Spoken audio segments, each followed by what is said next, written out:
Does it matter that of USC's 3 losses, 2 of them were by 1 point? You are Locked On Trojans, your daily podcast on the USC Trojans, part of the Locked On Podcast Network, your team every day.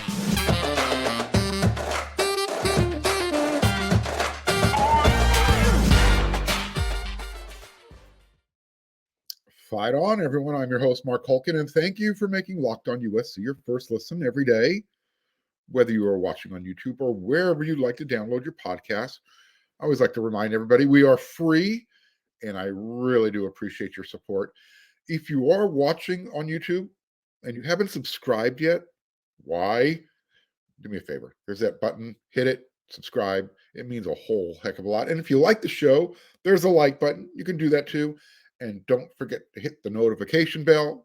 That way you know every time an episode is published, which come at you 5 times a week. So it's kind of hard not to miss an episode. No excuse. Now, we know that Lincoln Riley took over literally a mortar-bound program that was 4-8 in 2021. They went to 11-3 in 2022.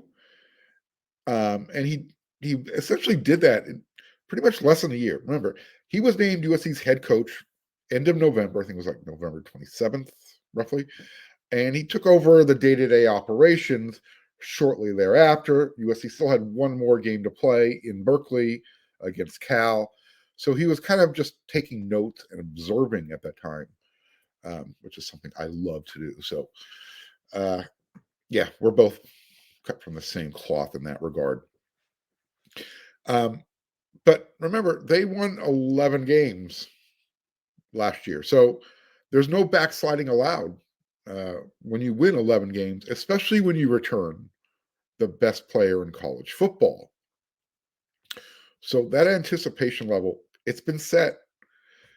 And despite a more challenging schedule in 2023, well, at least the last half of that schedule is going to be really hard. There's not going to be very many who will be understanding if USC matches their loss total from last year. Fair or not, Lincoln's year 2 in Los Angeles, they're going to demand a playoff berth, especially if Lincoln's going to point out that of their 3 losses last year, 2 of them came by 1 point. So he really has no one to blame but himself for those high expectations. When you put no limitations on how far a team can go or achieve, then essentially accepting second best, it's going to feel like a letdown, especially when you follow when you're a follower of the USC football program. You understand that there's peaks and valleys, and you can't win a championship every year, although that is the goal. But USC should be competing for a championship every year, even if they can't win it. That hasn't always been the case. Last year, that was the case. Now, Lincoln could have kind of slow rolled the team's development and the progress, so that expectation level kind of ramps itself up. And kind of like, when Pete Carroll took over, remember in 2001, that team lost more games by single digits than I care to remember. But you could see the team's growth, and you could tell they were getting close to believing they had no limitations. They finished that regular season 6-6, and they had to win the last, I think, 3 games of the season to get to that 6-win plateau to become bowl eligible. And we know what happened from that point forward. For the next 7+ seasons, USC was what everyone kind of sees in Alabama today. They were that team before everybody else. In fact, they were probably more dominant than everybody that you see now. Yeah, you have some great individual teams, but LSU wasn't able to keep that type of dynasty going. They had Joe Burrow. Same with Alabama. They're always competing for a championship every year, but with Nick Saban, they haven't had a 34 game win streak. They haven't had three Heismans in a 4 year period or whatever that number was at USC. Pete Carroll's teams were kicking ass and taking names. There's no other way to say it. So it's the off season now, and thinking outside the box with opinions is kind of who I am. It's what I do. Give me a call in a world, and literally, for me, that's the greatest show on earth for me to comment about. But I can't remember, which show I was recently watching. It was one of those, podcast shows. But Lendale White and Marshawn Lynch, they were on it. They were two of the guests, and the host wanted to know if Pete Carroll was either a great coach or was he a master manipulator. Lendale was real quick with his answer. He's both. And it made sense because great coaches not only develop your physical abilities, however, they're also able to develop your ability to believe you can do whatever you want. Pete Carroll and Lincoln Riley are like Jedi masters. If you can convince someone they can and they can do anything, that there's no limitations, then being called a manipulator isn't necessarily a bad thing. And if you want to put the prefix master manipulator, it's a freaking sign of respect as far as I'm concerned. I'd like to think that Lincoln Riley is also a master manipulator. The other day, he was on the All Things Considered podcast with Patrick Peterson and Bryant McFadden, and Riley was lamenting about the USC's late season losses, but said it was something the team can build on. Quote, I think my goal would be to take that experience and we grow from it and we make the improvements that I really feel like we can make. You can only do so much in year one, and I think we did a lot, but there's still, I keep telling people, this is just the tip of the iceberg. We're not even good yet. I think we're going to have a chance to get good here pretty quick, which is obviously going to be a lot of fun. So, did you hear that? You have the best player in the game, Caleb Williams. You won 11 games. You lost 2 of those games of your 3 by 1 point. And your head coach follows that up with that we're not even good yet.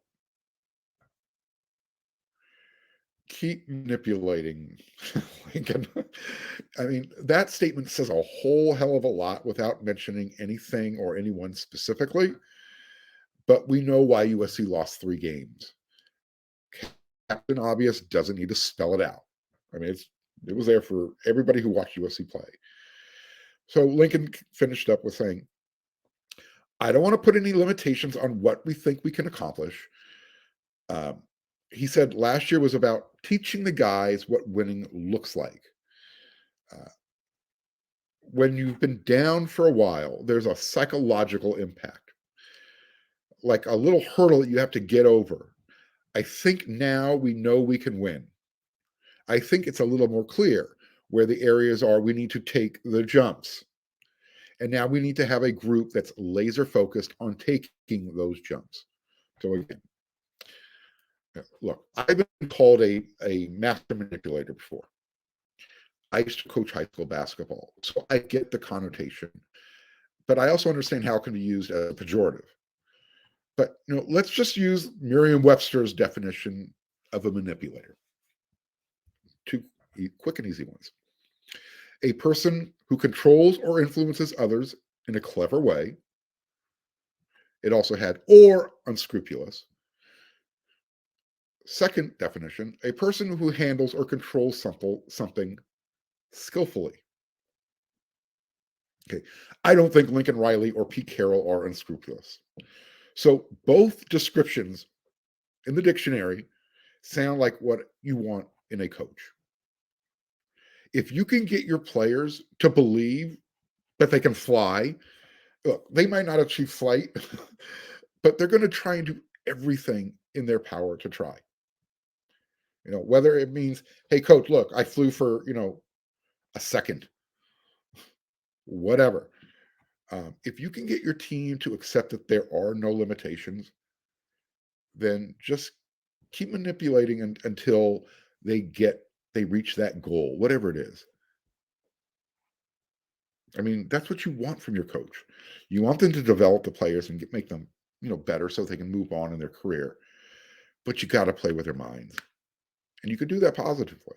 Just whatever it takes to get the job done without going to unscrupulous ways. So now if we can just get him to play his Jedi mind games with the defensive side of the ball, maybe, just maybe, USC will keep reaching for those limitations that aren't there. Year 2, playoffs. So, all right. Maybe we could even bet on it. Let's see if there's a prop bet over on FanDuel. Right now, though, it is the midway point of the NBA season, and it's here. So now's the perfect time to download FanDuel, America's #1 sports book. Because if you're a new customer, check this out. You're going to get a no-sweat first bet up to $1,000, okay? That's bonus bets back if your first bet doesn't win.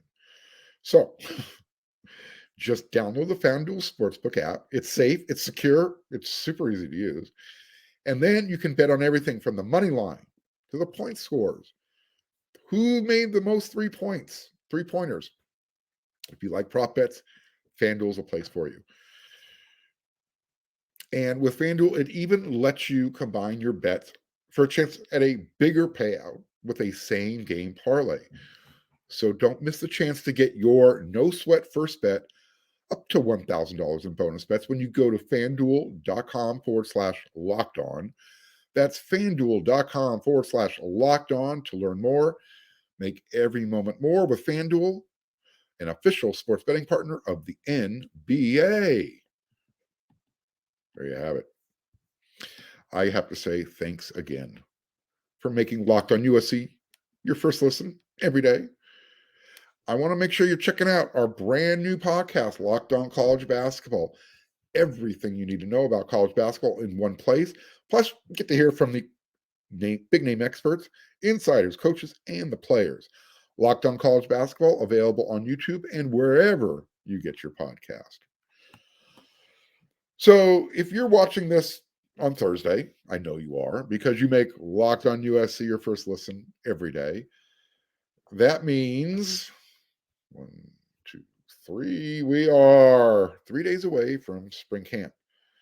And we're also up to number 3 on the most intriguing stories going into spring camp. Pardon me. So we're going to jump right into it here, right into the pile, which makes sense because if we're going to start with the USC number 3 intrigue story. Defensive tackle, nose tackle, Kion Bars. He's going to be right in the middle of the pile. He was the 3rd most intriguing story of spring camp. Now, if you remember, Kion Bars was number 5 on my list, so I was in the ballpark with the rest of the gang. And I said, when I did my breakdown, that Bars should be the starter by the time spring camp is over. Now, in 2021, he was second team all-conference, even though he wasn't selected to any team in 2022. Eric McKinney points out, because he compiled the USC Intrigue List, that Kion's PFF grades, I believe that's Pro Football Focus, shows a little cause for concern when it comes to his performance in 2022. Bars earned a 57.7 grade in overall defense, which would have placed him number 25 among USC defenders. His run defense of 61.9 would have been good for number 18 on the Trojans, and his pass rush grade of 57.3 would have been number 23. His tackle grade of 59.1 would have been number 13. Yikes. So, now interestingly, his grades, they mostly actually fall short of those that were posted by last year, the guy who he's probably going to be competing with, Stanley Taofo, who was slightly better, 60.7 to 57.7 on the run defense, 68 to 61, and tackling 63 to 59. Bars was slightly better pass rush, 57 to 55. Now, had Bars used his 2021 numbers, he would have finished number 7 in defense, number 8 in run defense, and number 11 in tackling, number 5 in pass rush on USC this year. So now I guess everyone understands why Bars was so high up on the Intrigue board. There's no more Brandon Peely. Obviously, Stanley did the best he could at his size. He wasn't brought in to play over the ball. He was a linebacker. So without Brandon Peely and you have Stanley Taofo returning, you need Kion to step up. I have a feeling we're not done with the transfer portal. I still think Kion's going to be the starter coming out of spring camp. So I hope I'm not leaving everybody with a negative taste in their mouth. But, Eric likes to, when he does his research, he's all about numbers. I try and look at things from a different perspective. And, does Kion, I think with his experience, his size, 6'4", over 300 pounds, he fits the position and will allow the other players around him maybe to perform at a higher level. So who's my number 3 guy? Well, Anthony Lucas. I just talked about him the other day. Ironically, he was number 5 on We Are C's list. So the bottom line is this. The defensive line is high up on everybody's intrigue list this spring. And it should be. So can Anthony Lucas, which I'm just going to kind of repeat myself, is he going to be able to live up to the hype? Tuiapolotu right now, he's doing combine interviews. The NFL Combine starts March 2nd. That's today, by the way, if you're watching this, on Thursday. And he's basically explaining to everybody how he was able to lead the country with 13 and a half sacks by playing on the edge, but he also played inside at USC. And I have a feeling that's how Anthony Lucas is going to be used too. That's going to be his role. Because he's big enough and he's versatile enough to play inside or outside. He can. I think he can play stand up. He can put his hand in the dirt at defensive end. He's got great length. He's 6'4.5". He can bend, and he's got a 7-foot wingspan from middle finger to middle finger. That doesn't hurt.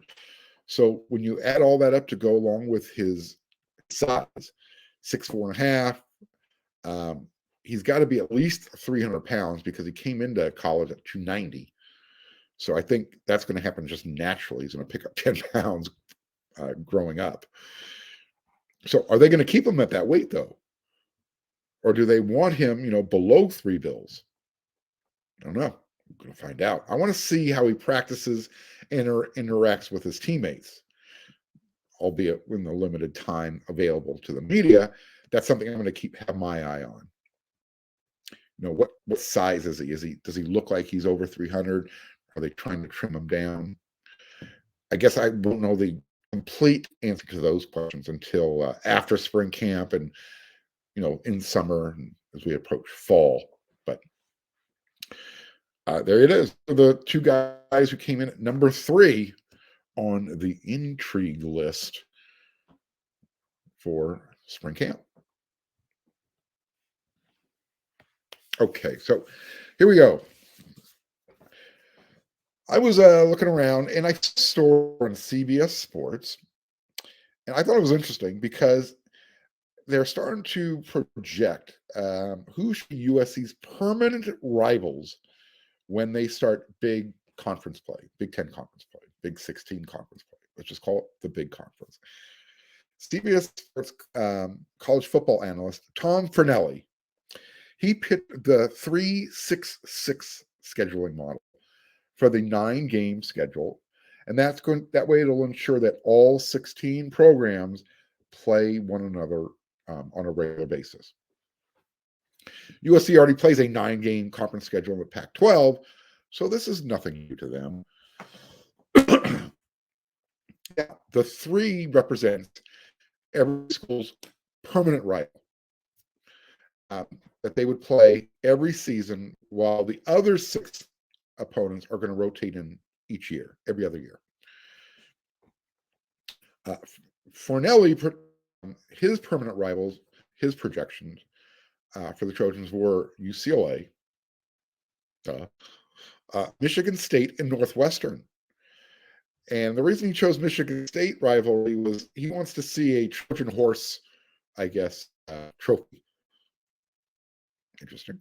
Not a bad idea, actually. And then he also explained his thinking for not making one of the bigger Big Ten programs like Ohio State, Michigan, Penn State a permanent USC rival every year. And it makes sense. You can go over to CBS Sports and read the story. It's a fun little read. It won't take you very long when you're done with Locked On USC, of course. So are those too easy? Those three? You have to assume that USC is going to continue to play Notre Dame every year. And knowing that the Big Ten, I'm sure USC schedule is going to rotate Ohio State and Michigan every other year. So they're going to make sure the Trojans are going to play one of them every season, but not both. So think about that. Notre Dame, Michigan, or Ohio State, and whoever else USC has on their, out of conference. I'm really looking forward to these future schedules. So who should be on USC's permanent? Like I said, I'm going with Michigan State. I like that Trojan horse idea. UCLA, duh, like I said.